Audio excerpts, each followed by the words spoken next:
Hello friends, I am back. Are you ready for GSET exam? GSET એક્ઝામમાં બે paper આવે છે, એક જનરલ પેપર અને એક સ્પેશિયલાઇઝેશન જેમાં આપણું હોય એ પેપર.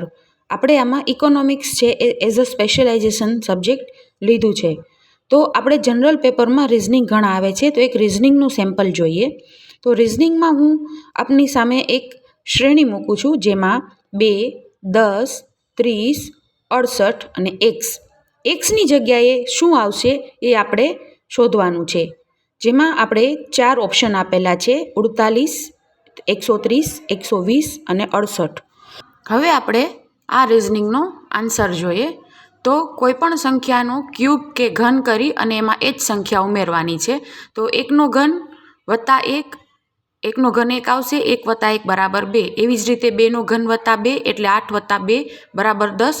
3નો ઘન વત્તા 3 એટલે 3 તેરી 9 તેરી 27 વત્તા 3 બરાબર 30.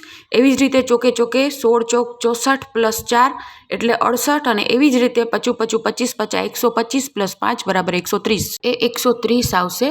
અને આપણી શ્રેણીમાં એક્સની જગ્યાએ 130 આવશે, જે ઓપ્શન બીમાં આપણે દર્શાવેલ છે. તો સાચો આન્સર છે ઓપ્શન બી.